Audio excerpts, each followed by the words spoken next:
Lá. Boa tarde a todas as pessoas que estão aqui.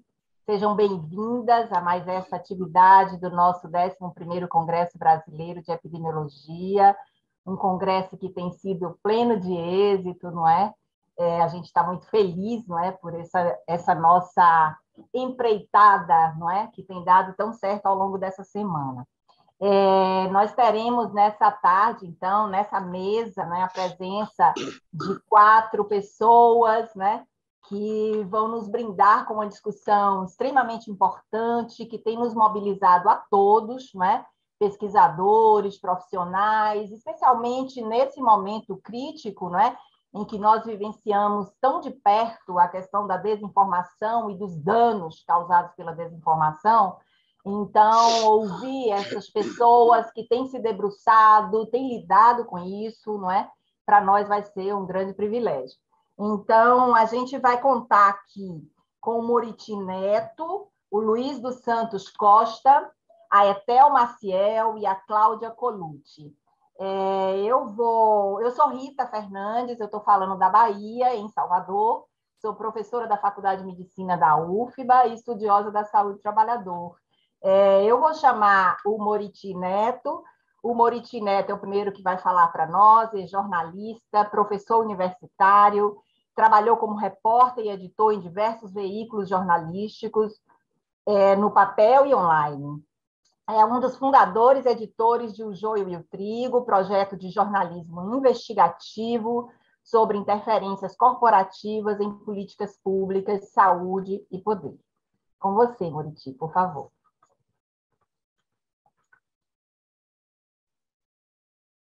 Oi, gente.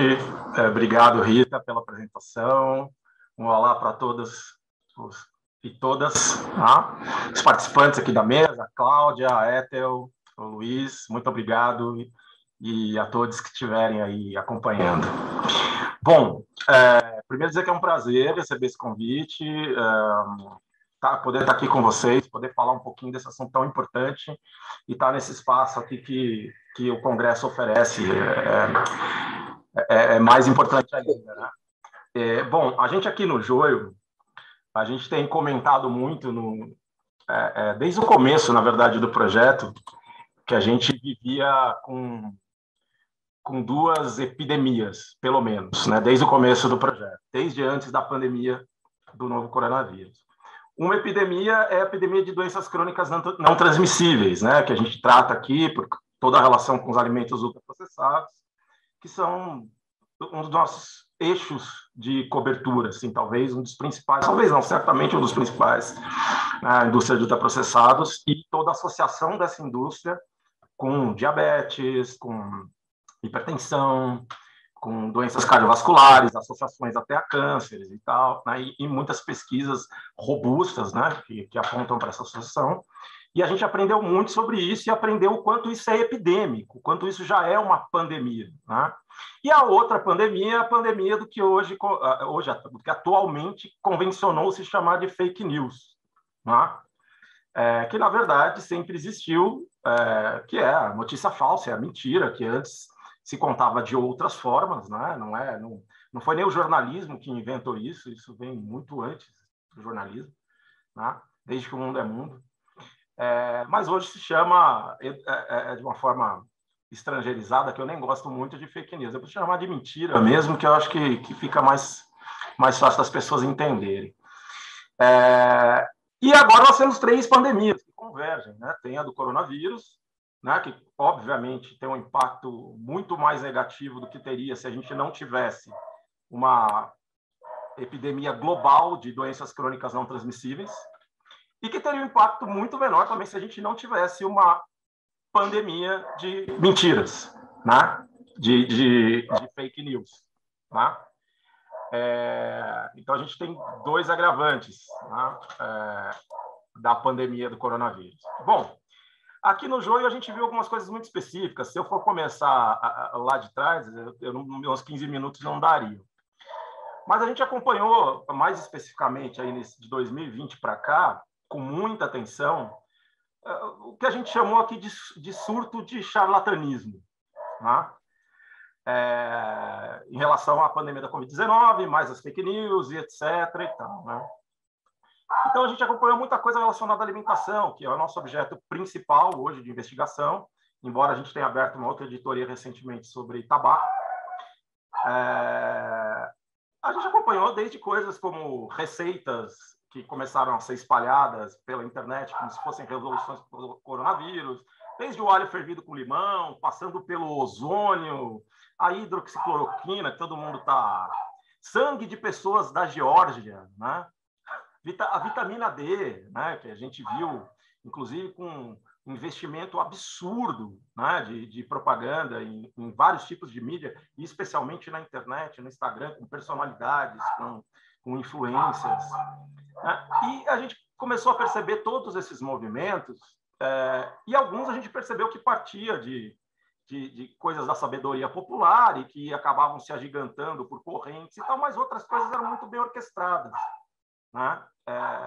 E essa orquestração, claro, se tem orquestração, tem um maestro, tem alguém por trás. Né? E a gente viu um pesado investimento da indústria em alguns momentos, né? Como a gente tem visto investimento em fake news da indústria na área de alimentação há muito tempo, né? Com pesquisas enviesadas, patrocinadas por grandes empresas, né? Dizendo que produto X ou Y faz bem.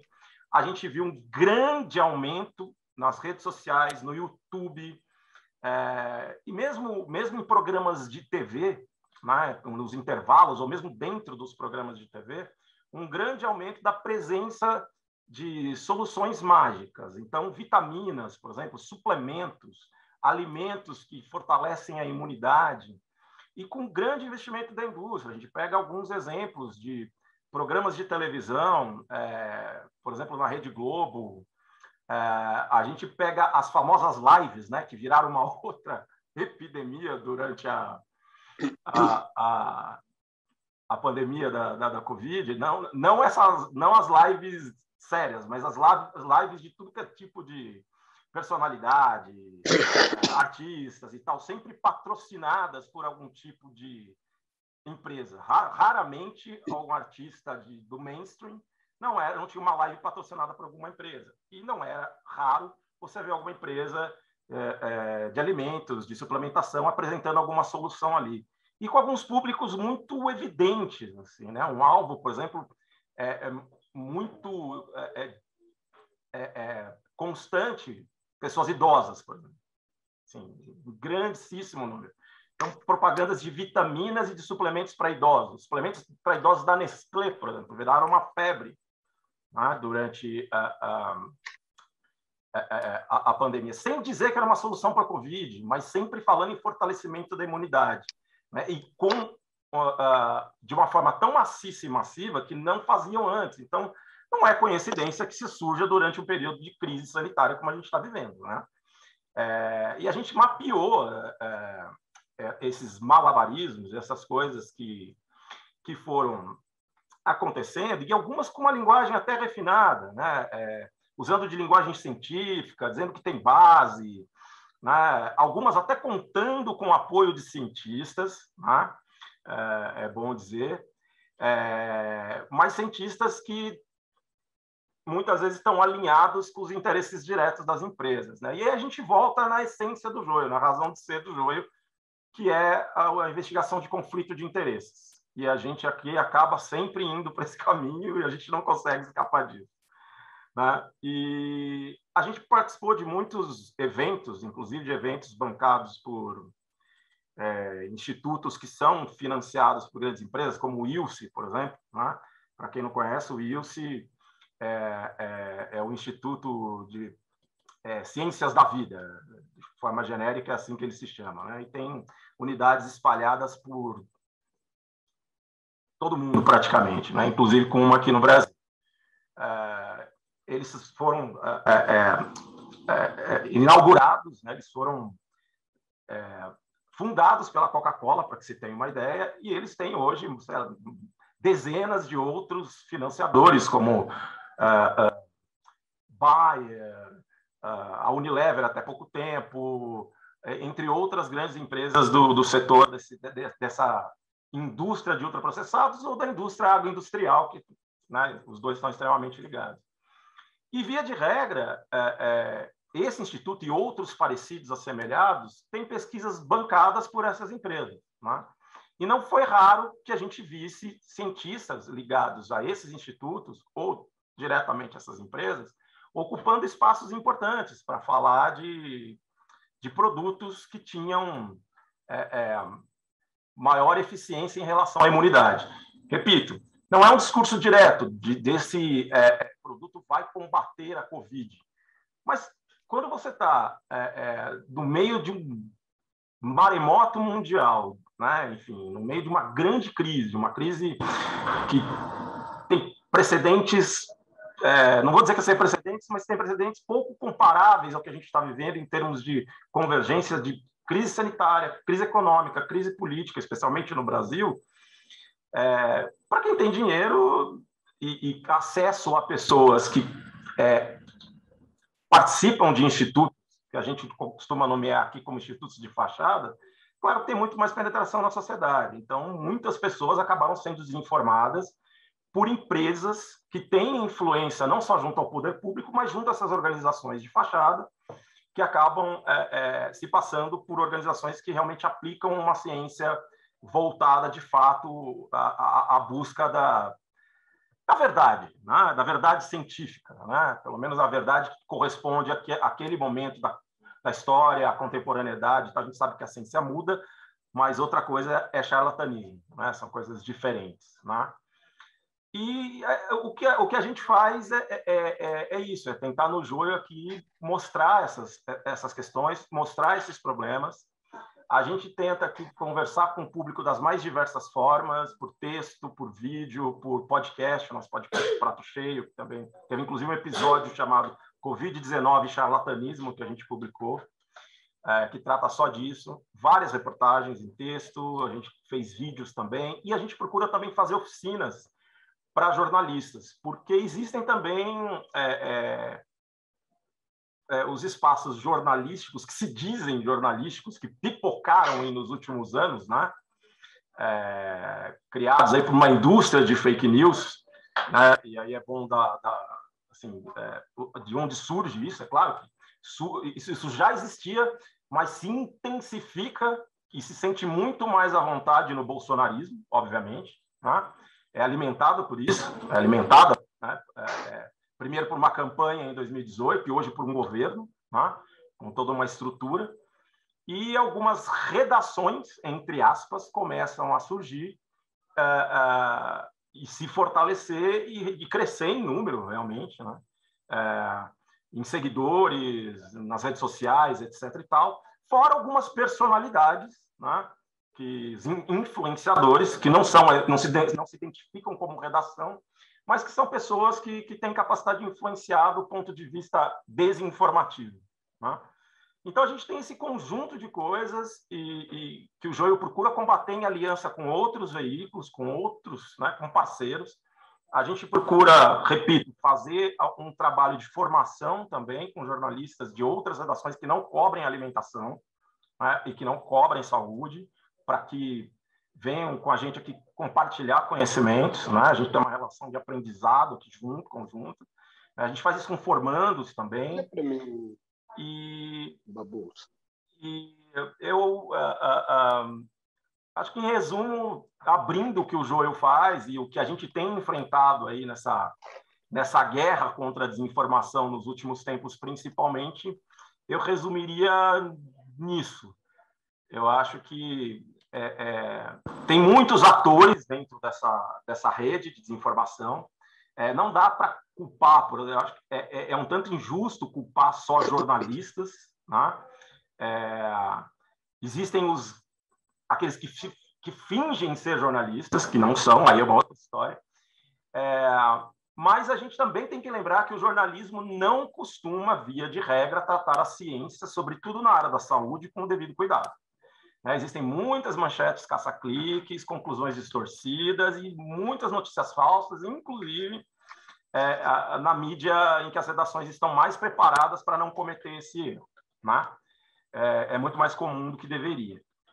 Agora, então a gente tem uma série de atores e tem uma soma, e é um trabalho hercúleo, não estou falando só do Joio, mas de todos nós que temos interesse em combater essa desinformação, de olhar para esses atores, saber quem é quem, que espaço eles ocupam, que influência eles têm em cada lugar, né? Inclusive no poder público, né? E aí sim, a partir disso, realmente a gente criar estratégias como a gente tenta bolar aqui de dentro e como também a gente recebe de outras organizações, como o Abrasco, por exemplo, organizações sérias que estão realmente imbuídas desse objetivo e que acabam sendo nossas parceiras também, acabam nos ajudando nessa construção.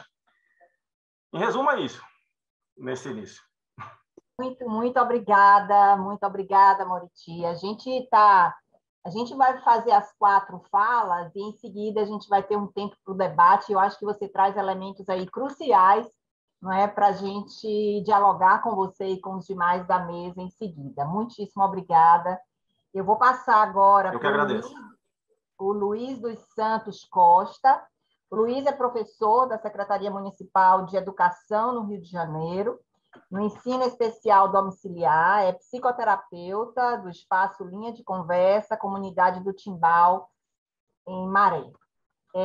Convido você, Luiz, a fazer o uso da palavra nessa nossa mesa intitulada Experiências e Práticas no Combate à Desinformação. Por favor, é com você, você tem 15 minutos, né, para trazer aí sua fala. Muito obrigada. Ok. Bem, estão me ouvindo bem? Eu acho que, quando fui convidado, eu fiquei pensando assim, bem, como iniciar minha fala, né? Aí eu fiz até um títulozinho, que é assim, o educador, né, no combate à desinformação imposta, que não é um imposto, não é uma frase minha, né? É do Ezequiel Teodoro, professor da UERJ, nosso grande mestre. E assim, acho que a contribuição que eu posso dar para esse congresso, né, e assim com muita honra, representando a Maré, é falar um pouco da nossa realidade, né, da realidade do que eu tenho visto, do que eu tenho participado na Maré como professor de ensino fundamental, com crianças especiais, os movimentos que eu participo de um movimento que chama Especiais da Maré, começa com um dos meus alunos e hoje tem 400 famílias envolvidas.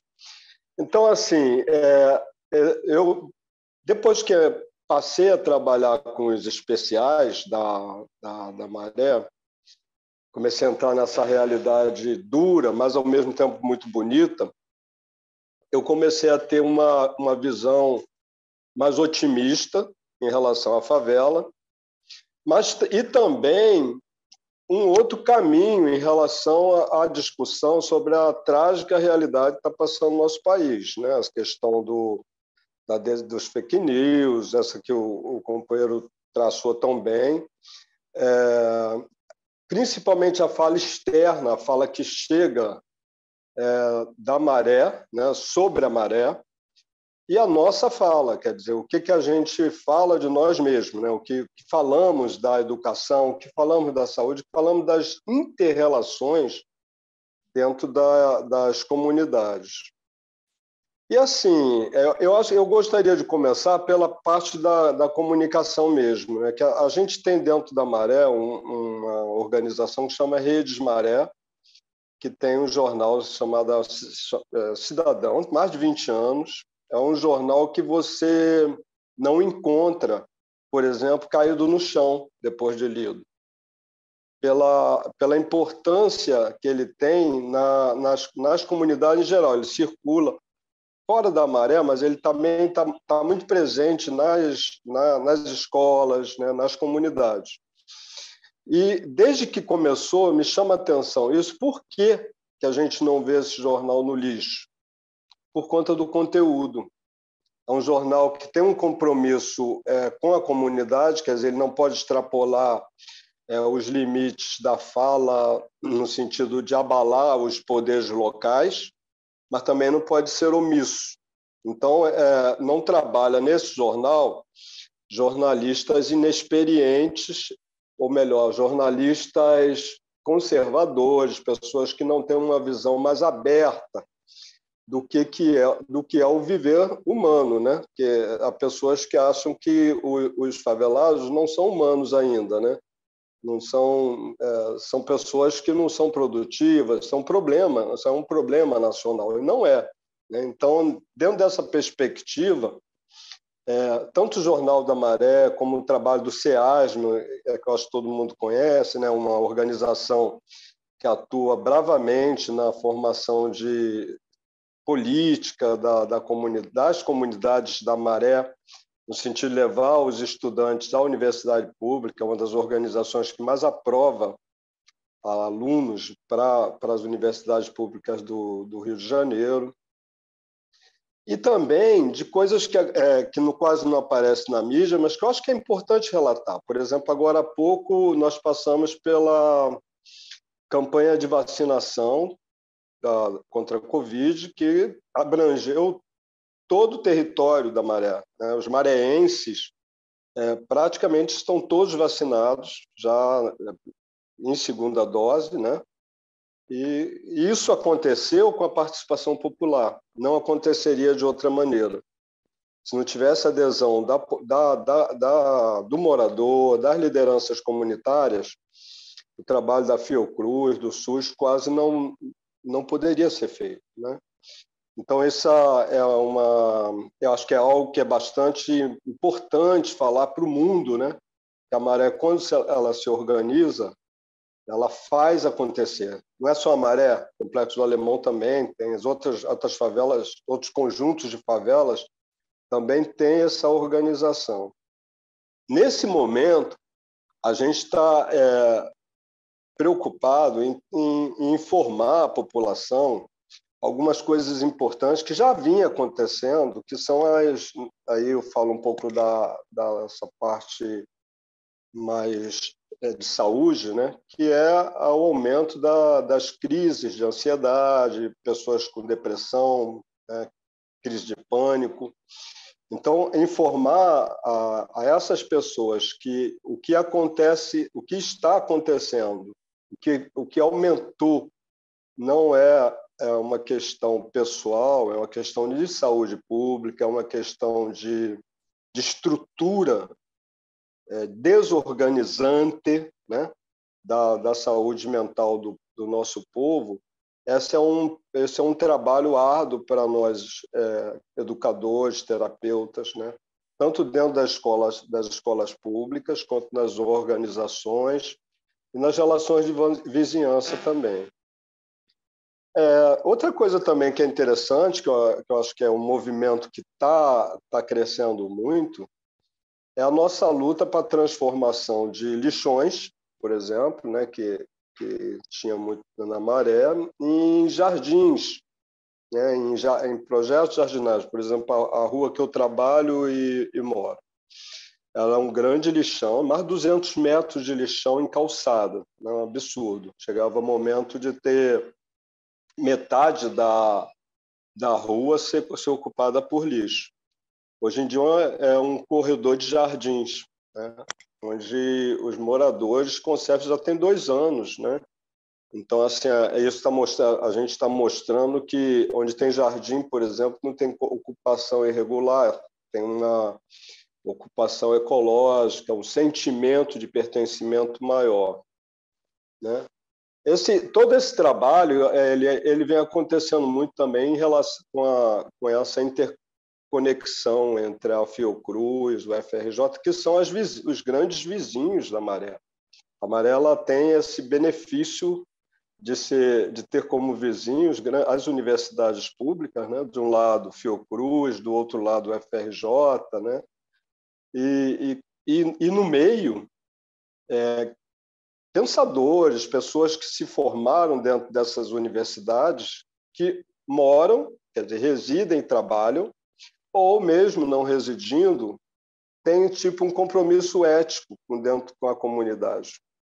Então, assim, eu acho que o combate à desinformação hoje, para a gente, ela se dá muito mais em mostrar o aspecto positivo, as coisas que a gente consegue fazer, do que combater diretamente aquilo que mais cresce no nosso combate. Não sei se eu estou me perdendo nas palavras, mas eu acho que não, né? Eu estou dizendo o que eu vejo, o que nós sentimos, por exemplo, quando dentro do Complexo da Maré a gente vai discutir, por exemplo, a política nacional, né? As orientações do Ministério da Saúde, quando ela vem de forma propositadamente errada, o que a gente se divide. A gente se divide mais, o resultado a gente percebeu que era esse.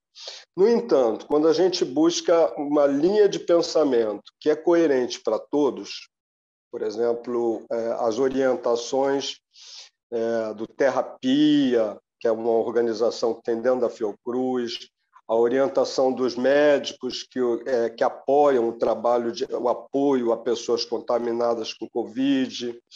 Quando a gente fala desse trabalho, que é ciência, né, e que é holístico, que envolve homeopatia, que envolve práticas alternativas, que não é só ir a médico, tomar remédio, eu acho que a gente está fazendo um trabalho muito melhor do que ficar combatendo o uso de cloroquina ou então falando mal do nosso atual presidente, quer dizer, falando mal não, tentando qualificar o que realmente está acontecendo, né? Aí eu acho que a gente perde muito tempo.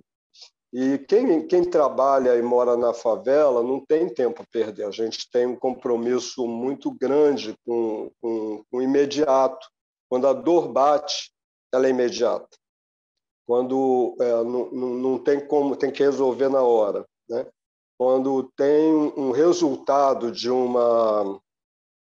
por exemplo, numa operação onde os traumas ele fica ali, a gente não pode esperar que o sistema de saúde se reorganize para resolver. A gente tem que resolver na hora ali, a gente tem que resolver ali. A pessoa que chega com um sofrimento psíquico, ela chega dentro, e ela busca dentro da Maré, ela busca com um sentimento assim de alguém que está como se estivesse afogando, né? Como se estivesse buscando uma tábua de salvação, e a gente não pode deixar que essa pessoa fique pensando que ela vai ficar 2 anos, 3 anos em psicoanálise, em trabalho psicoeducativo para resolver seu problema, não. O acolhimento tem que ser na hora. O acolhimento tem que ser no mesmo dia. Então, esse é um pouco o nosso viver, a nossa, que eu trago para vocês. Assim, eu acho que o trabalho de educação no Complexo da Maré, ele não tem ainda a visibilidade que deveria ter. Por exemplo, trabalho com a educação especial, trabalho nas escolas públicas, são mais de quase 20 escolas públicas feitas dentro da Maré. Todas elas a gente tem esse compromisso, como servidores públicos, de acolher as pessoas, informar, não destratar, porque às vezes a pessoa pensa, por exemplo, que usar máscara é uma invenção, e traz essa desinformação muito assentada no seu pensamento. E a gente nós reconhecendo isso, não tem outro caminho no seu acolhimento. É por isso que eu utilizei aquele termo no início com vocês, o educador, né? Porque eu acredito que nós somos... Acredito não, isso todos nós a gente sabe disso, né? Nós somos feitos de dor e prazer. Só que quando a dor está muito desproporcional, e esse é dentro do universo favela, é comum que isso aconteça, aí a gente tem que equilibrar, a gente tem que ser facilitador desse equilíbrio, né? Da busca desse equilíbrio, voltar a ter a paz dentro de si, encontrar dentro de si forças para olhar para o lado e ver assim, não, aqui aqui não é o que estão dizendo, o que está aparecendo na mídia. A gente tem muita beleza, a gente tem muita força, né? Quem constrói a cidade somos nós, por isso que aqui não falta luz, por isso que aqui não falta água, porque a gente sabe furar a terra, a gente sabe subir nos postes, a gente sabe, enfim, a gente sabe fazer na favela o que a gente faz sendo trabalhador na cidade. E isso também está acontecendo com nós, psicólogos, fonoaudiólogos, que está com seus consultórios, com seu espaço de trabalho dentro da favela, que, graças a Deus, hoje já está mais valorizado, a gente já está mais reconhecido, né? Então, acho que é um pouquinho essa contribuição que eu tenho para trazer para vocês. Primeiro, e eu não fiz no início, mas agradecer, porque toda vez que me chamam para falar, para ter algum tipo de participação com a universidade pública, eu me lembro do meu tempo de IS com a Regina Helena, a Cara Giffen, são pessoas que me encorajaram a fazer esse tipo de participação. Eles dizem, não, você tem muito o que falar. Eu digo, que bom. Então, é sempre bom falar daquilo que a gente vive, né? Daquilo que a gente experimenta, tá bom? Muitíssimo obrigado. Só a gente é que tem que te agradecer, né, por contar com você aqui nessa mesa, né? Então, o Luiz, ele trouxe o trabalho do educador, como ele chama a atenção, né, no combate à desinformação imposta. Eu acho que você traz elementos importantes para nós, Luiz. A gente vai ter um tempo, inclusive, para explorar um pouco alguns elementos que você traz, né? Essa realidade concreta, vivenciada cotidianamente no combate à desinformação, não é? Eu vou passar adiante, porque eu estou submetida também ao tempo, e eu espero que a gente tenha aí um tempinho para o nosso debate, tá certo? Muitíssimo obrigada pela sua fala inicial. E eu vou passar adiante para a Etel Maciel. A Etel, a fala dela é sobre uma epidemiologista na comunicação e divulgação científica, né? A Etel possui graduação em enfermagem, doutorado em saúde coletiva e epidemiologia pela Universidade Estadual do Rio de Janeiro e pós-doutorado em epidemiologia pela Johns Hopkins University. Ela é professora titular da Universidade Federal do Espírito Santo e preside a Rede Brasileira de Pesquisa em Tuberculose. Então, a ETEL tem atuado principalmente na epidemiologia das doenças infecciosas, análise de controle de epidemias, entre essas a Covid-19, e em especial no estudo da tuberculose, né, ao qual ela tem se dedicado aí há bastante tempo. E desenvolve atividades de divulgação da ciência, sendo atualmente colunista do jornal A Gazeta e comentarista da CBN em Vitória. É atuante na causa das mulheres na ciência. Então, a palavra com você, Etel, por 15 minutos, tá? Obrigada. Muito obrigada por você estar aqui conosco. Obrigada, Rita. Um prazer estar aqui nessa mesa com vocês, colegas que eu admiro. Um prazer estar aqui. Quero agradecer, né, a Abrasco, a possibilidade de estar aqui discutindo. E quando a gente vai falar, a Abrasco me pediu uma fala muito pessoal, né? Eu vou dizer assim da minha jornada como epidemiologista nessa pandemia, dividindo um pouco aí o que aconteceu, né? Então, eu fiz uma apresentação para não ficar muito, para tentar, quando a gente está falando da gente mesmo, é um pouco mais complexo, né? Peguei algumas imagens aí para ilustrar um pouco essa jornada, né? E foi até interessante, eu estava preparando, a gente vai revivendo várias coisas. Então, só para dizer para vocês, como a Rita falou, eu sou professora titular da Universidade Federal do Espírito Santo, eu era vice-reitora da universidade e eu tinha sido eleita reitora da universidade. E não fui nomeada pelo presidente Bolsonaro. Então, eu seria a primeira mulher reitora da nossa universidade, aí em 65 anos que a universidade existe, e não fui eleita. Então, eu não fui eleita no dia 24 de março e a pandemia já tinha começado e eu, então, me engajei, né, no controle da pandemia aqui no Espírito Santo. Aí eu separei aqui alguns pontos de discussão, vocês vão ver assim, que a minha fala aqui é bem de epidemiologista, assim, bem estruturada. Então, assim, é bom que vai ficar diverso aqui dos colegas, né? Que a gente tem visões diferentes, mas que se encontram. Então, aconteceu assim, muito no início, como eu não fui nomeada, né, reitora, eu tive o convite do governador aqui do estado para fazer parte, como epidemiologista, da sala de situação, né, de emergência da Covid-19 aqui no estado. A gente acabou criando um núcleo interinstitucional entre UFES e estado, de estudos epidemiológicos para analisar os dados em tempo real, né? E daí começaram os convites para diversas atividades e ter aí um programa de rádio. Eu nunca tinha vivenciado isso, eu vim de uma trajetória de pesquisadora dentro da universidade, naquele modelo bem acadêmico, quer dizer, eu falava para os meus pares, né? A gente estava acostumado a falar em congressos e em discutir, né, com os nossos pares, mas eu nunca tinha feito divulgação científica, nunca tinha trabalhado, né, feito nada nessa área. E aí fui indicada pela Abrasco para participar do comitê assessor para o Ministério da Saúde, do plano de vacinação, e aí muitas coisas aconteceram, eu coloquei aqui assim, um rompimento da bolha virtual.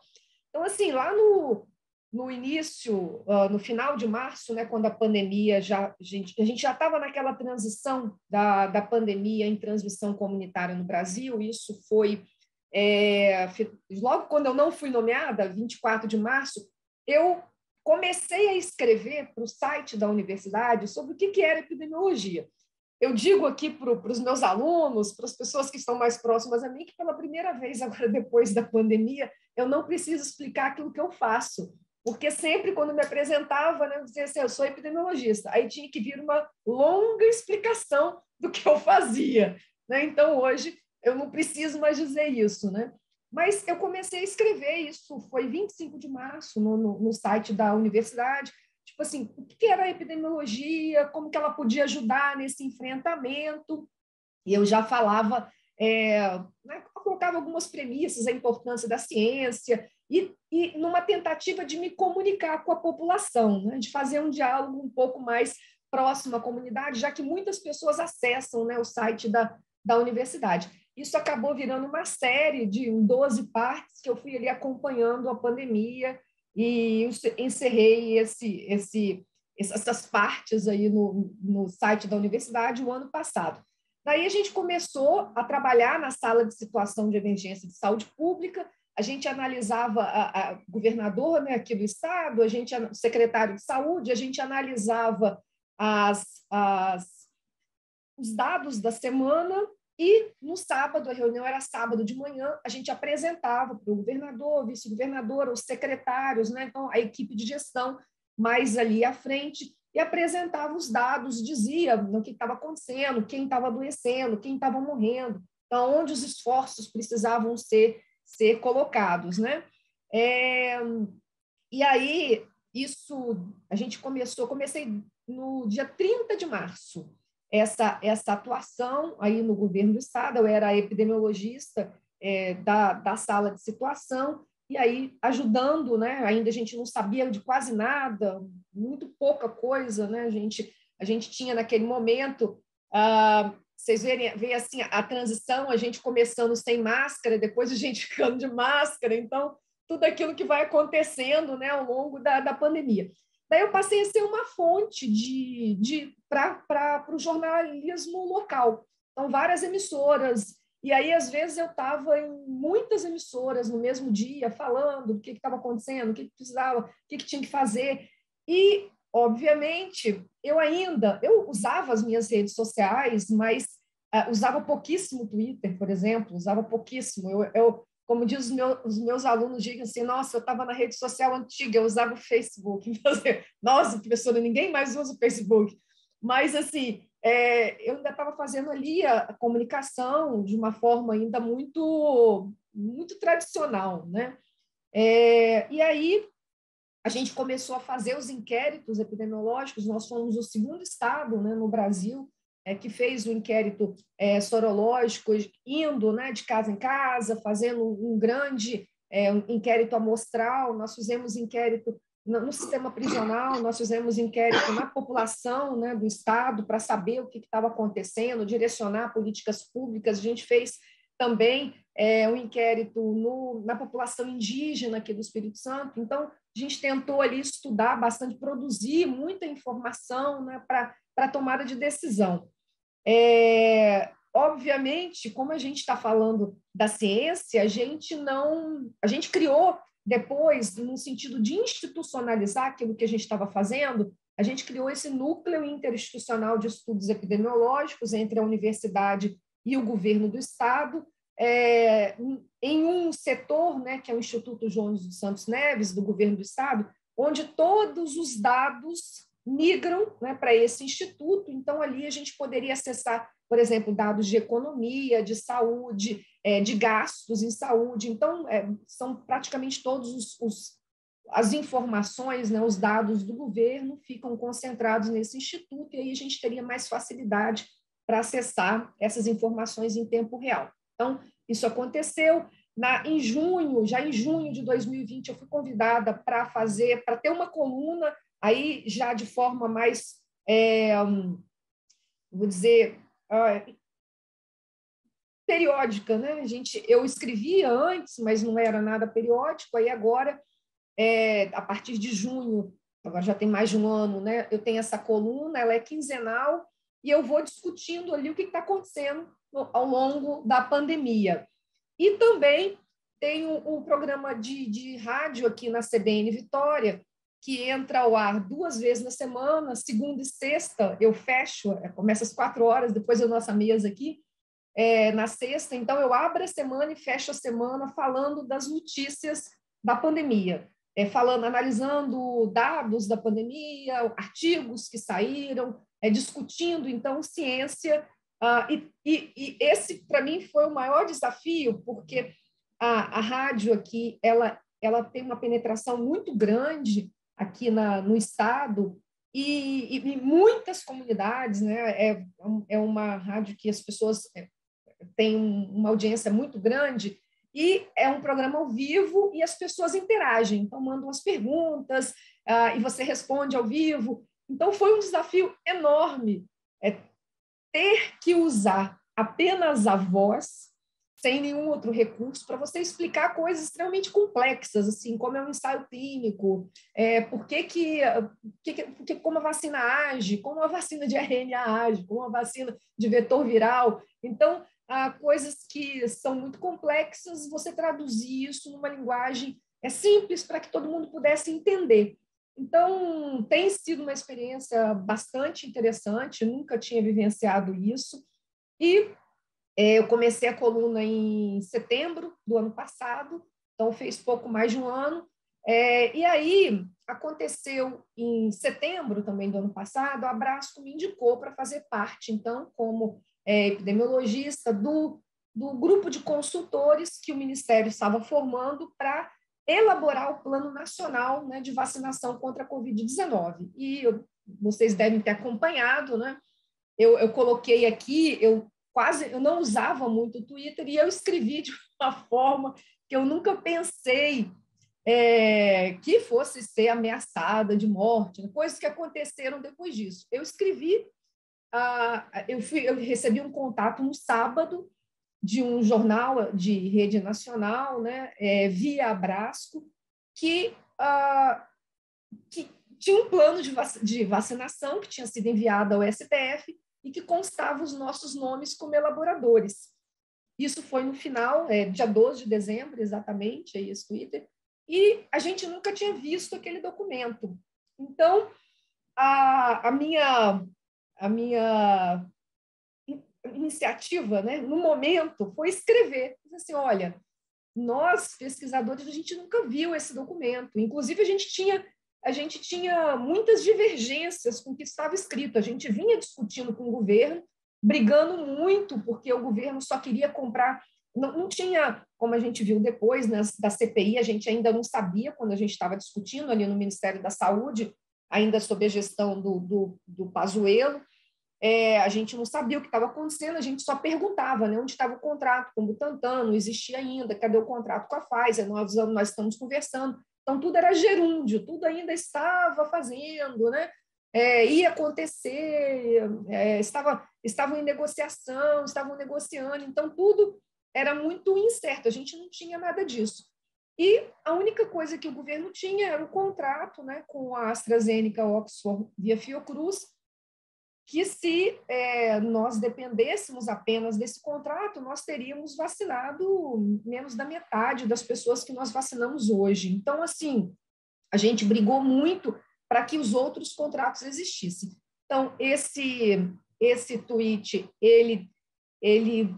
eu digo assim, eu acabei rompendo, né, a bolha aqui do Espírito Santo e foi assim, foram 3 dias bem difíceis depois, né, desse tweet, assim, muitas ameaças, muita agressividade. Eu nunca tinha vivenciado, né, uma experiência bem ruim, né? Quando você só está dizendo a verdade, né, a realidade daquilo que aconteceu.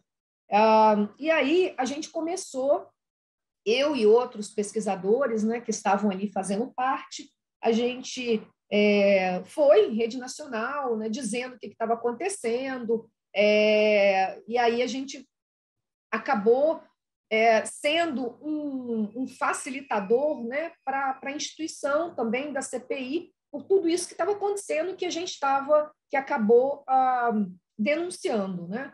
A Abrasco, inclusive, enviou, nós tivemos reunião, né, todas as pessoas que tinham sido indicadas pela Abrasco, nós tivemos reunião com a diretoria, e decidimos, então, que a Abrasco faria formalmente, né, enviaria ao STF, ao ministro Lewandowski, que é o que estava cuidando, né, do caso do plano de vacinação, que enviaria, então, uma carta dizendo que nós não tínhamos conhecimento daquele plano, que nós discordávamos dele, e nos pontos que nós discordávamos, né, que a gente tinha que ter um plano de vacinação para toda a população, e não só o plano de vacinação com as doses que o governo tinha acordo, então a gente precisava que o governo ampliasse os acordos, comprasse as vacinas para vacinar toda a população, pelo menos chegar até os 70% da população, que era aquilo que a gente pensava naquele momento. Hoje a gente sabe que a gente precisa vacinar mais.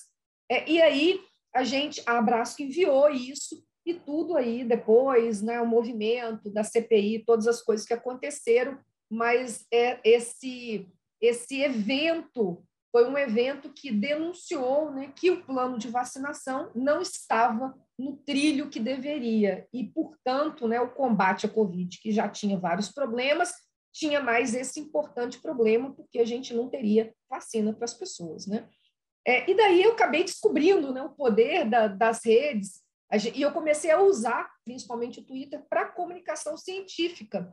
E aí, numa comunicação muito mais próxima, né? Você tem uma interação com muitas pessoas ao mesmo tempo, e você consegue aí falar, né, e disputar essa arena que a gente está discutindo aqui nessa mesa, né? Essa arena que virou as mentiras, a desinformação, né?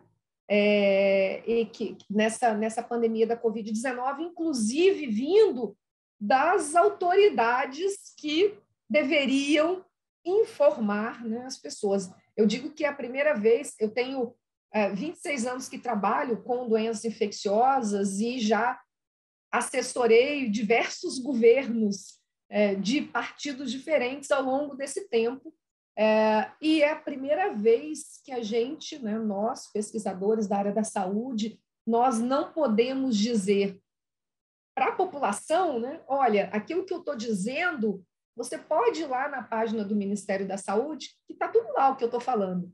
Então, foi a primeira vez que eu tive que enfrentar isso, né, que nós tivemos que enfrentar isso. Tipo assim, aquilo que eu estou dizendo é diferente do que está na página oficial da nossa instituição máxima, né, da saúde. É uma coisa muito, muito complexa, muito louca. Então, a gente começou a falar sobre a vacina, acabei sendo, né, uma voz para colocar a importância da vacinação, para informar sobre isso. E aí, finalizando, Rita, de forma muito rápida, né, o que aconteceu, mas assim, alguns aprendizados, né, que eu pontuei, que as redes, né, elas podem ser aliadas da ciência. Eu acho que o Moriti falou é muito importante, porque você tem o grupo da desinformação, que é muito bem financiado, e o grupo da informação faz isso voluntariamente. Então, a gente passa horas do nosso dia fazendo isso voluntariamente. Eu tive, inclusive, aqui, né, a gente tem, infelizmente, essa rede de ódio, né, as pessoas que fizeram, né, denúncia na universidade, porque eu estava rica, eu estava em todas as emissoras, eu estava em todos os lugares, e eu estava muito rica, né? E aí eu tive que dizer o seguinte: olha só, tudo isso que eu faço, eu não recebo nada. E eu sempre coloco isso, né? Nós, como servidores públicos, temos que prezar muito pela transparência, né? Então, todas as ações, todas as atuações, colunas, CBN, tudo é gratuito, e a gente inclui isso como a nossa atividade de extensão universitária, né? A gente está trabalhando para a comunidade, a gente está trabalhando para a informação, mas você tem que informar isso, né? Até para a sociedade, para entender, olha só, isso tudo é gratuito, as pessoas não acreditam, elas falam, não, mas ninguém pode fazer isso. Assim, olha, nós somos servidores públicos, nós já recebemos para fazer isso, eu já recebo o meu salário para fazer isso. Então, o que eu estou fazendo faz parte do meu salário, eu só tenho que justificar na universidade que eu estou usando esse tempo para fazer isso também.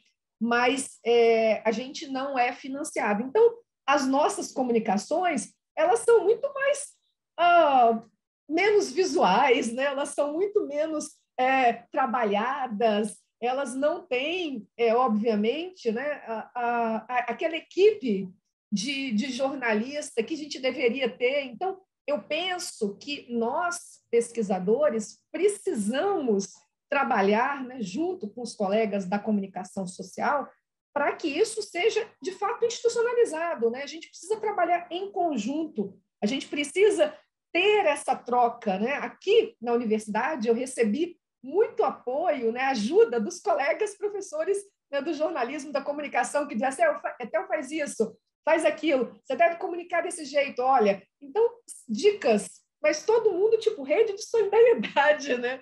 A gente um ajudando o outro. Mas a gente precisa institucionalizar isso, né? As nossas instituições a gente precisa ter uma equipe coordenada de comunicação em ciência, né? E a gente não tem isso nas nossas universidades, nós não temos. Então, eu penso assim, de tudo isso que eu aprendi, né? As redes sociais, elas são uma aliada importantíssima que a gente usa pouco e a gente não sabe usar. Então, nós, professores, pesquisadores, né, cientistas, não sabemos usar, não fomos preparados para isso, não temos treinamento para isso, e nós nos vimos agora nessa pandemia sendo no meio dessa arena e tendo que aprender ali a fazer isso. Mas eu acredito que agora, inclusive, os nossos programas de pós-graduação precisam fazer, né, uma interação maior com a comunicação social, trazer os profissionais para que possam aí nos auxiliar em como aprender a comunicar. Não basta mais apenas fazer ciência, a gente precisa aprender a comunicar a ciência que a gente está fazendo. Então, a epidemiologia, ela ganhou muito destaque, né?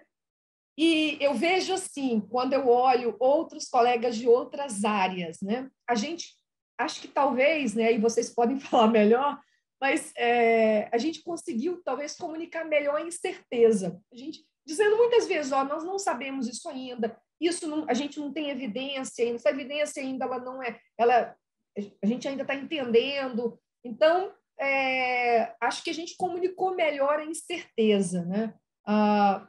Que talvez outros profissionais. A gente pode levar esse aprendizado, né, da comunicação para outras doenças, tudo que a gente aprendeu para a Covid, e inovações científicas e tecnológicas, é aquilo que eu falei, né? Estreitar essa comunicação com a sociedade, que é fundamental. Inclusive, para a gente ter a sociedade como aliada na luta para o financiamento da ciência, né? Para a sobrevivência da ciência no Brasil, que é hoje a nossa grande preocupação. né, principalmente com esse governo, infelizmente negacionista, que estamos, né, que estamos com esse, que não é só uma pessoa, né, um grupo inteiro. Então, com isso eu queria agradecer, né, termino aqui, e quero agradecer aqui a oportunidade, estou aqui à disposição, Rita. Obrigada. Muito obrigada, Etel, muito obrigada. Acho importantíssimo termos neste congresso, né, a sua fala de um processo de aprendizagem que está aí, que está posto, e eu acho que a gente vai ter a oportunidade de discutir, as pessoas já estão se manifestando no chat daqui a pouquinho, mas agora a gente vai ouvir a Cláudia vai falar do papel do jornalismo na evidência científica. A Cláudia é repórter e colunista de saúde da Folha de São Paulo. Último. Mas é um prazer estar aqui com vocês, Etel, que eu acompanho já há tanto tempo, Ti, professor Luiz, da Rede da Maré, que eu admiro tanto esse trabalho, fez tanto durante a pandemia, as rádios comunitárias ali da Maré, até youtuber famoso tem, que também ajudou muito nessa questão da desinformação. Enfim, para nós jornalistas, eu que estou na área de saúde há mais de 20 anos, eu acho que nunca vi um desafio tão grande quanto essa pandemia. Já cobri dengue, já cobri zika, mas nessa pandemia a gente teve desafios adicionais. Eu acho que o maior deles, imposto aí pelo negacionismo, foi a questão da gente descobrir que a gente não podia confiar nas fontes oficiais, né? Não podia confiar no governo federal, não podia confiar no Ministério da Saúde, e muitas fontes, né, que antes até foram em algum momento fontes nossas, médicos, virologistas, tal, a gente também não pôde confiar, né, porque ficou escrever sobre coronavírus, sobre vacina, e assim, muitas vezes a necessidade desse jornalista transitar por subtemas, né, conforme a pandemia foi avançando, como análise de dados epidemiológicos, a divulgação de estudos científicos, e conceitos aí de epidemiologia, foi um desafio incrível, né? E estudos, né, o tempo inteiro sendo publicados, pré-prints, então a gente tendo que avaliar o que valia, o que não valia, aquela enxurrada de informações, e essa pressão da internet agora, porque todo o jornalismo está trabalhando em tempo real, né? Então, você não tem mais aquele tempo de elaborar a matéria para fechar no final do dia e aí sair no dia seguinte. Não, você apurou, tem que publicar. Então, tá uma pressão muito grande. E, ao mesmo tempo, a gente viu muita perda de tempo e energia tentando conscientizar a população das diretrizes corretas a serem seguidas, né? Enfim, indo muitas vezes contra o que o próprio governo federal estava divulgando, né? É muito surreal isso. E, ao mesmo tempo, né, de novo, esse dilema entre a agilidade de publicar e a qualidade na publicação desses estudos, dessas reportagens. E acho que, sim, esse cenário todo exigiu um cuidado redobrado dos profissionais da comunicação, especialmente quando se tratavam de estudos em andamento, né?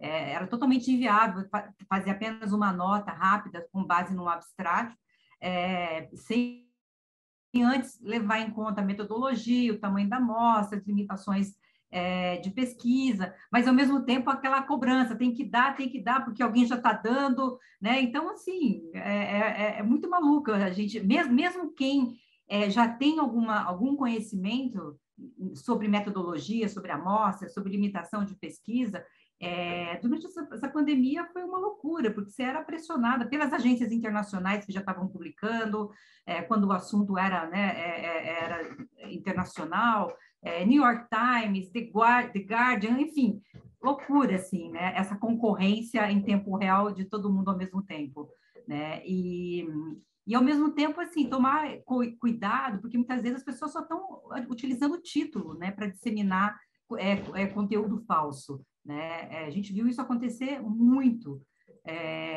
E, assim, às vezes uma pequena informação equivocada acabava tomando proporções e causas, assim, danos para a saúde pública gigantescos, né? A gente viu e muita gente usando isso de má fé, né? Então, pegando estudo de hidroxicloroquina, por exemplo, né? Até hoje a gente ainda está vivendo esse drama dessa cloroquina. Enfim, vimos aí prefeitos de várias cidades colocando o kit COVID para toda a população, vimos médicos defendendo, vimos virologistas, profissionais de várias áreas da saúde defendendo esse negócio. E aí, assim, como que você lida? Eu fui confrontada várias vezes, e também, assim, como a Etel colocou, sofri ataques violentos, assim, quando eu falei de cloroquina, quando já tinha sofrido anteriormente, quando eu comecei a ver que a rede social, o poder negativo das redes sociais, já foi na época da pílula do câncer, né? Tudo que eu escrevi da pílula do câncer, eu sofri ameaças absurdas, assim, por criticar, não, você é aliada à indústria farmacêutica, e agora mesmo também, né, com a cloroquina é o mesmo discurso, né? Quem estava dizendo que não tinha evidência, tal, você é contra o remédio barato. Então, é uma loucura, assim. E aí, assim, é difícil quando a gente tem que lidar, né, esse desafio de uma cobertura dessa pandemia, porque como é que você vai iniciar o diálogo com alguém que acredita em conspiração, que alguém que acredita que o vírus está sendo utilizado por uma briga política? Então, isso tudo no meio, né, de tudo acontecendo ao mesmo tempo. Agora, eu acho assim, a gente tirou muitas lições, sim. Eu acho que vão contribuir, inclusive, para coberturas futuras. Uma delas, eu acho que é essa comunicação de forma didática, ressaltando essas incertezas, explicando os riscos, como bem a Etel colocou, essa maior aproximação com a comunidade científica. Eu acho que teve um trabalho muito bacana, assim, assim como a Etel também bem colocou, né, essa disponibilidade dos cientistas, dos epidemiologistas, dos infectologistas, dos intensivistas, enfim, da medicina de família que estava ali na ponta. Acho que acho que nunca a gente se falou tanto, sabe? E acho que isso tem que ficar, né? Outro aprendizado grande foi esse consórcio de veículos de imprensa, né? Que foi uma ferramenta fundamental na gestão dessa infodemia que a gente viveu aí diante da decisão do governo de restringir dados, os dados oficiais. Então, essa união dos principais veículos de comunicação do país, né, auditando esses dados, enfim, publicando esses dados, tornando essa coisa mais transparente, eu acho que foi uma lição que tomara que isso sobreviva após pandemia e que a gente consiga fazer mais trabalhos em conjunto também.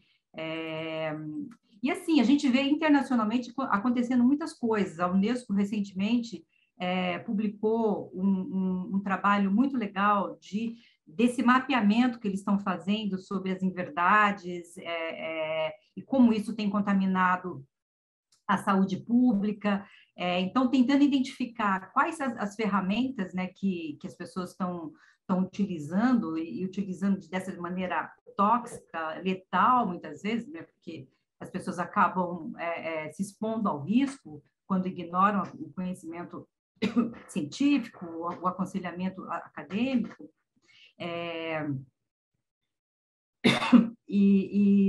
Então, assim, uma coisa que eu achei muito bacana que eles levantaram, que eu estou tentando achar aqui, por exemplo, aos métodos que os negacionistas e quem dissemina informação falsa está utilizando, que assim, né? E essa turma toda que está ganhando dinheiro com essa desinformação, com essas campanhas. Então, muitas vezes, o que eles captaram, que são métodos aperfeiçoados do contexto das campanhas anti-vacinação, de desinformação política, e que agora vem aí travestidos em memes, em coisas que disseminam mesmo pelas redes, né? Pelo WhatsApp, então, textos, imagens, vídeos, áudios. Então, construção de narrativas e memes emotivos, por exemplo, falsas alegações e narrativas textuais que se misturam a uma linguagem muito emocional, mentiras. ou informações incompletas, junto com elementos de verdade,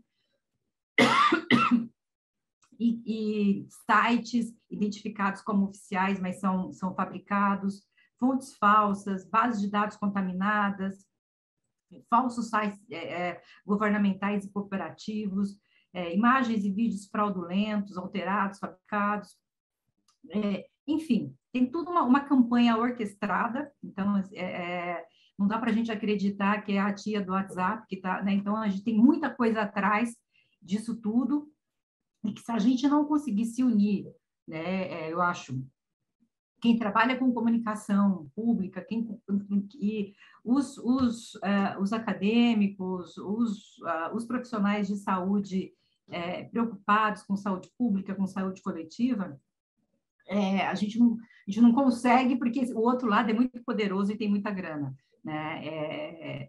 Mas a gente percebe que as coisas estão acontecendo, legislações, vários países criando legislações específicas para punir a desinformação,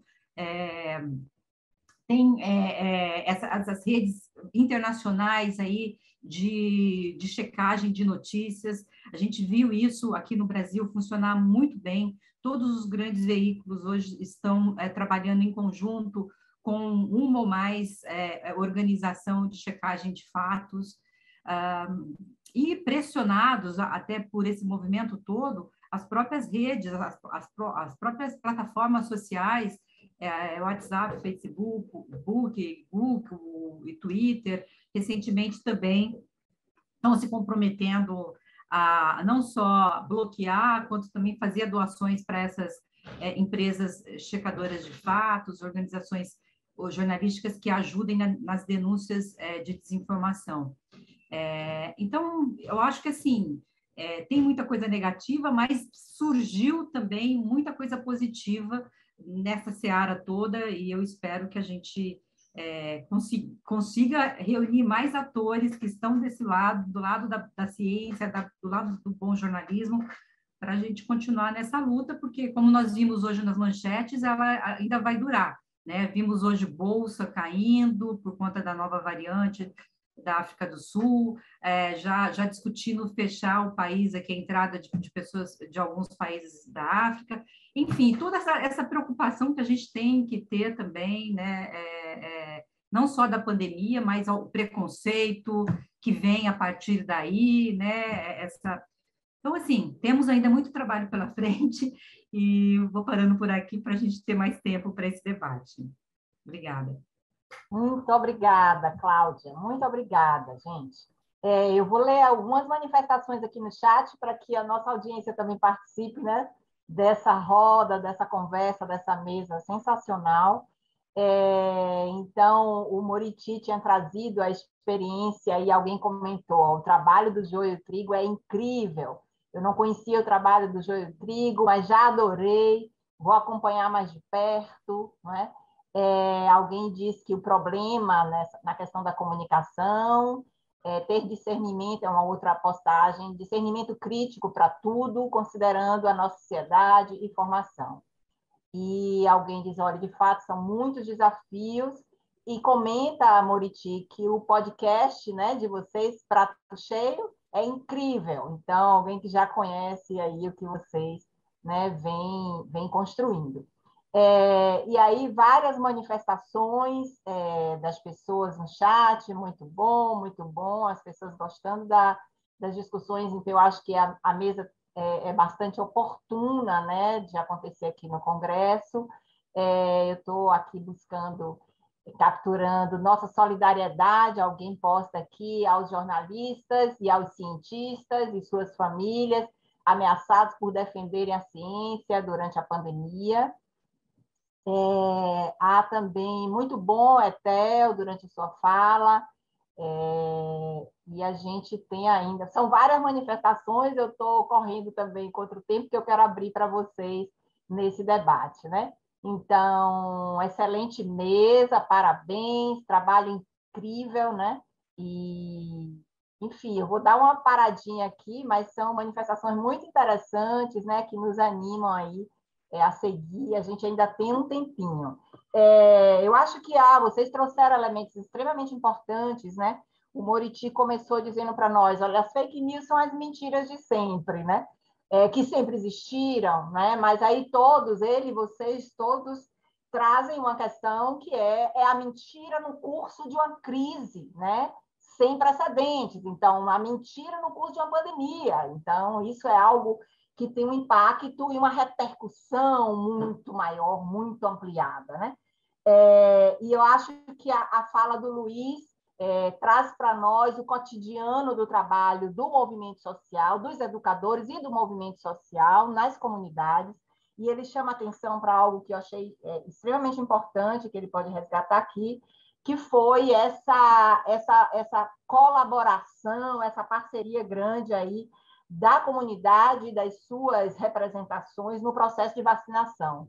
Né? Acho que é uma questão importante. Ele fala da vacinação na Maré, ele diz, olha, não fosse o movimento social trabalhando com isso, a dificuldade para o SUS, a dificuldade para a ciência, para a universidade, teria sido enorme, né? Acho que essa é uma fala também que o Luiz traz, e ele chama atenção para um outro trabalho deles que certamente ele pode trazer para nós novamente, que é a questão do trabalho com relação ao lixo, ao tratamento do lixo, e um trabalho importante da comunidade, né? E a Ethel traz nos instiga quando ela diz nós, não é, trabalhadores e trabalhadoras da ciência, precisamos também aprender a comunicação, não é? Como é que a gente divulga esse produto? Como é que a gente faz esse diálogo com os profissionais da comunicação? Essa é uma questão posta para todos nós, não é? E acho, Ethel, que quando você traz a sua experiência e como ela emerge, na verdade, né, no curso da pandemia, fortemente, né, você traz algo que você vivenciou muito fortemente, que, assim, frente a uma doença nova, né, na humanidade, né, e as coisas mudando a cada dia, e você exposta, não é, tentando fazer o melhor, né, e é desse aprendizado que você traz para nós.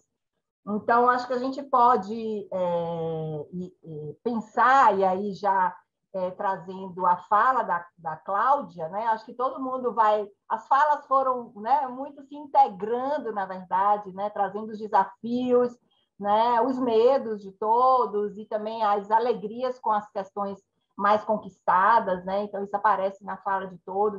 Mas importante ocupar a rádio, conseguir falar com as pessoas, interagir.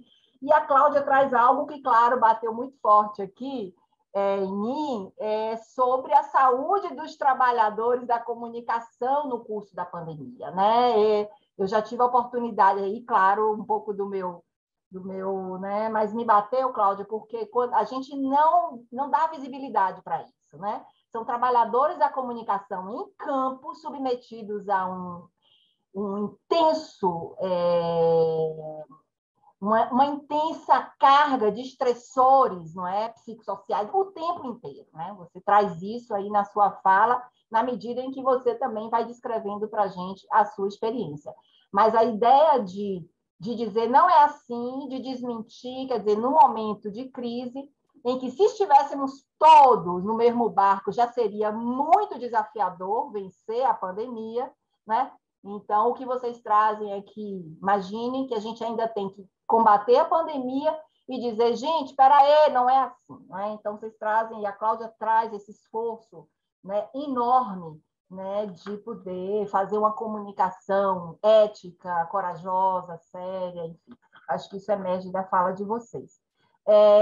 Eu queria passar para vocês, e vou fazer o mesmo movimento das apresentações, para vocês comentarem um pouco dessas coisas que eu fui lendo aí no chat e que vocês poderiam, a gente tem um tempinho ainda, que vocês poderiam ratificar e trazer alguns aspectos relacionados ao que o pessoal que está na nossa audiência foi trazendo aí para nós.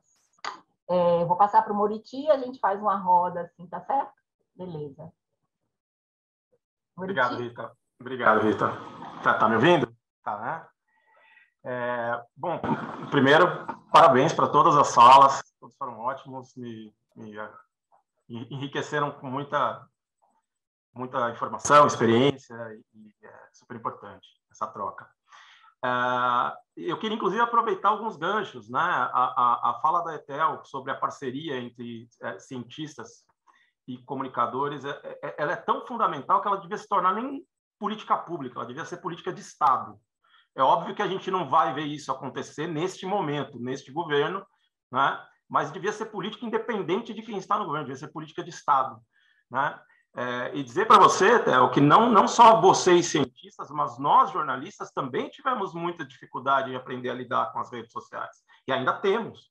A gente continua tendo essa dificuldade, a gente continua aprendendo a lidar com elas no dia a dia e tomando muitas rasteiras no dia a dia das redes sociais e tal, até porque o jornalista precisou se reinventar muito e ainda vai precisar se reinventar demais, né, para se colocar no papel de relevância no bom sentido, daquela pessoa que realmente verificou, investigou e apurou, porque hoje todo mundo informa, né?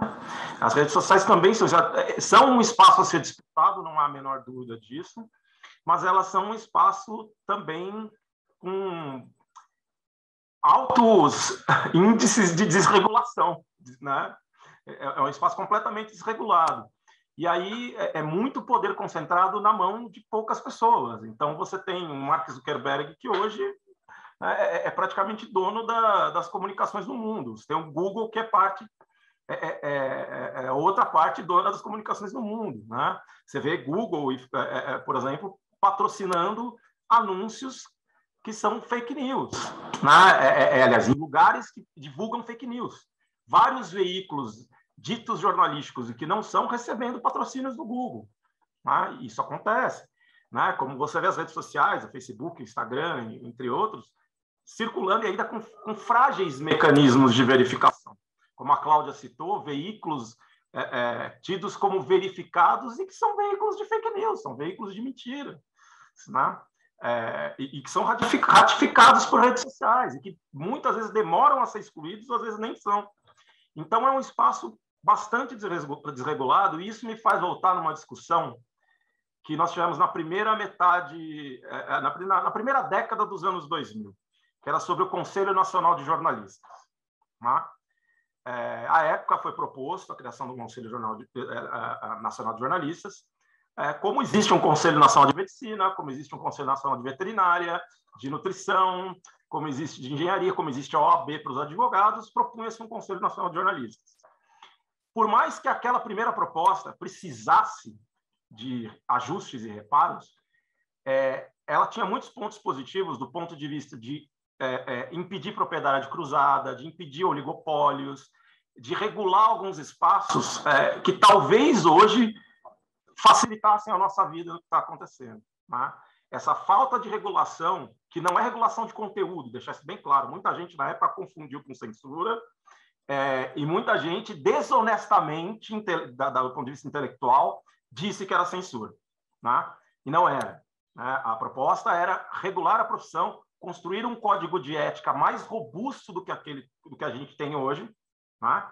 E construir realmente mecanismos para que a gente evitasse oligopólios, propriedades cruzadas e etc., né? Entre outras coisas. Então, hoje a gente enfrenta um pouco da consequência de não ter aceitado isso há 10, 12 anos, de não ter entendido, não ter avançado nesse debate, porque a gente vive num espaço completamente desregulado.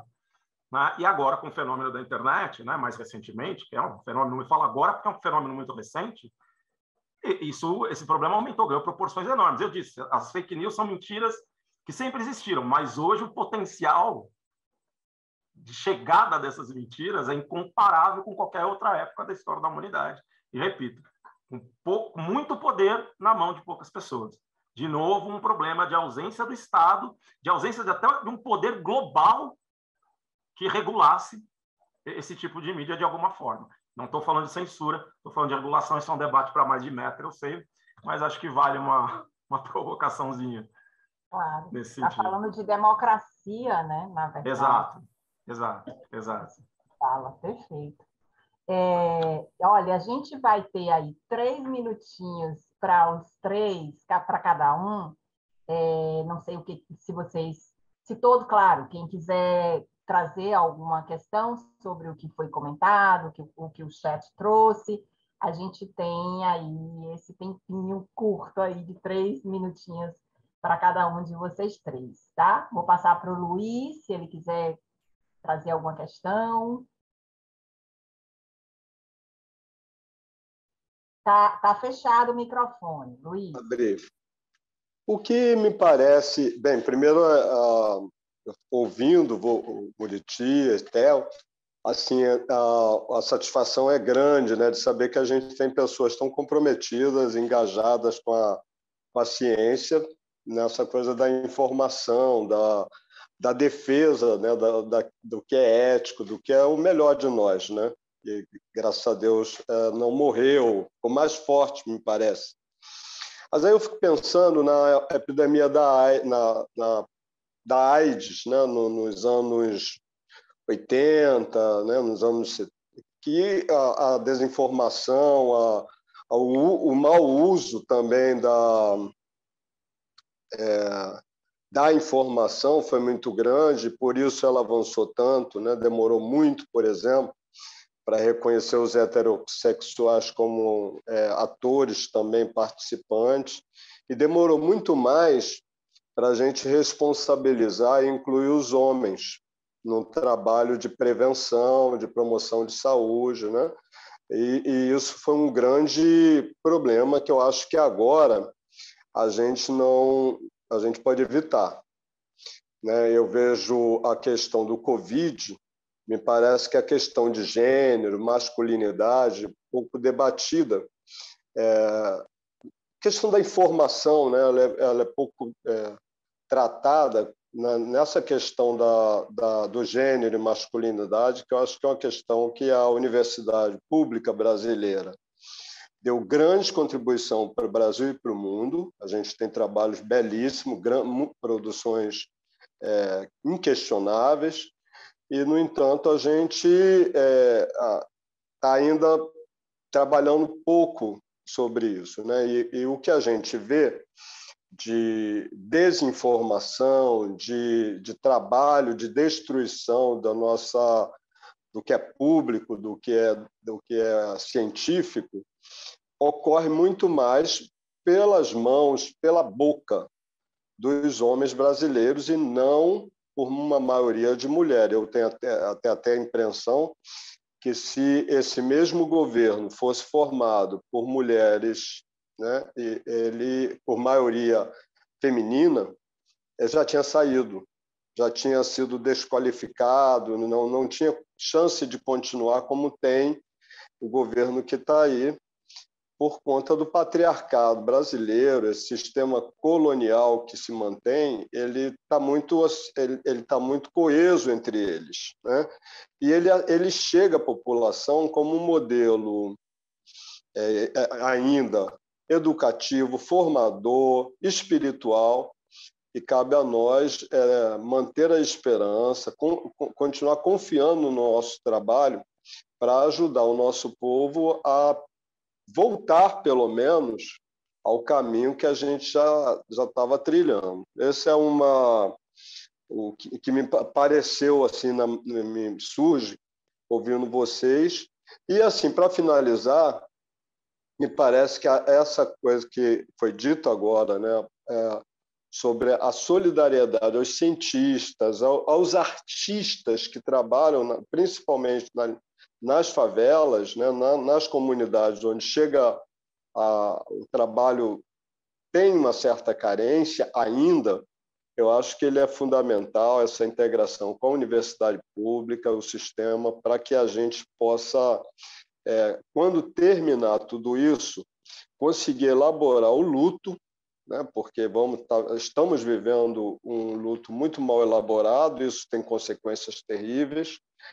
Ocupar esse vazio com coisas que realmente sirvam para a sociedade como uma potência criativa, como uma potência de inovação, de esperança, né, de força. Bom, muito bom, Luiz. Muito bom te ouvir. Eu vou rapidinho ler aqui, porque aí a Cláudia e a Etel podem, especialmente aqui para a Cláudia, como se explica a presença de colaboradores, articulistas, veicularem notícias falsas no que se refere à Covid nos grandes jornais, né? E a pessoa complementa sobre imenso espaço também dedicado aos auto-intitulados médicos pela liberdade. Estamos quase fechando, meninas, então vai ter que ser rapidinho mesmo. Eu vou falar rapidinho. Então, primeiro agradecer, dizer que foi um prazer estar aqui com vocês. Nossa, ouvir vocês foi muito bom. Eu queria dizer assim, alguém perguntou aqui o que a gente deveria mudar, né, na nossa comunicação. Eu acho que do ponto de vista nós, né, como pesquisadores, que a gente tem que ter uma compreensão da nossa realidade social, né? Porque, como Rita falou, né, todos aqui, principalmente o Luiz, contando a realidade da maré, as realidades são muito diferentes. Então, principalmente nas medidas de prevenção da Covid, a gente falava para um público muito específico. Não? Então, você usa álcool em gel, você usa uma máscara PFF2, tal, mas assim, para quem a gente está falando? Então, também nós, né, que estamos fazendo a comunicação, colocar um cenário de opções, né? Quando eu estava fazendo a comunicação, eu tinha muita certeza disso, né, Rita? Então, assim, o ideal é você usar uma máscara PFF2. Briguei muito para ter no SUS, porque se a gente tivesse um governo sério, a gente teria as máscaras PFF2 distribuídas para todos os trabalhadores pelo nosso Sistema Único de Saúde, como nós temos os preservativos, né, como o Luiz falou aí, para a prevenção das doenças sexualmente transmissíveis. Então, a gente teria máscaras mais filtrantes. Infelizmente, não tivemos. Qual a opção? Usa 2 máscaras. Você tem 2 máscaras de tecido, coloca 2 máscaras. Então, a gente precisa compreender a realidade das pessoas, para o público para que a gente está falando, né? E aí, só contar uma experiência, a gente não tem tempo, mas 2 experiências interessantes. Uma, quando começou a campanha de vacinação, que a gente estava naquela onda, né, na segunda onda no Brasil, muito grande, e a gente estava falando justamente das máscaras e das opções, e a gente tem uma comunidade muito, muito, muito vulnerável aqui, muito pobre, e que a universidade estava fazendo um trabalho, né, de vacinação, e várias pessoas na fila com 2 máscaras. E aí os estudantes perguntaram, né? Mas olha, muito bem, parabéns, você está com 2 máscaras aí. E aí as pessoas falam, não, eu ouvi aquela moça da Covid na rádio falando. Então, como meu nome é meio difícil, eu virei a moça da Covid aqui. As pessoas não sabem muito falar, mas a moça da Covid. E a outra coisa muito interessante que a gente está nessa discussão enorme agora, discussão carnaval, né? E aí não pode ter carnaval, tem que ter carnaval, não sei o quê, aquela confusão toda. Etel, agora sou eu que estou aqui submetida a uma pressão. Meu Deus, tá bom. Deixa eu só... Dá tempo, será, gente? Da Cláudia dar um alô para a gente, nem que seja se despedindo aí. Cláudia, por favor. Tempo encerrado.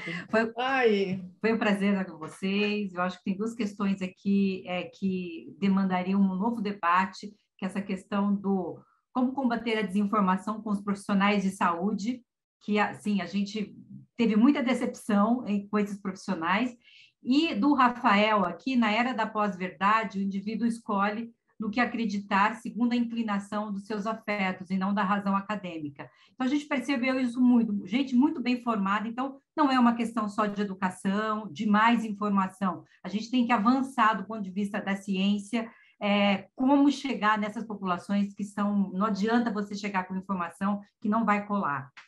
Foi um prazer estar com vocês. Obrigada, gente. Gente, que mesa boa, que conversa necessária. Importantíssimo ter aqui o relato de vocês, a experiência acumulada, não é? E as muitas questões que vocês trazem, né? Sobre a necessidade da gente superar as dificuldades no sentido da comunicação, né? E desse assédio, né? Da comunicação danosa, né? Então, é isso, eu queria agradecer, a gente vai ter que dar só tchauzinho assim mesmo, porque o tempo estourou. Obrigadíssima a vocês 4. Obrigado, pessoal. Parabéns pelo trabalho, pela coragem. Obrigada. Tchau. Prazer estar com vocês todos. Obrigado também, para mim foi um prazer. Muita paz para vocês. A luta continua. Tchau. Parabéns. Valeu. Tchau.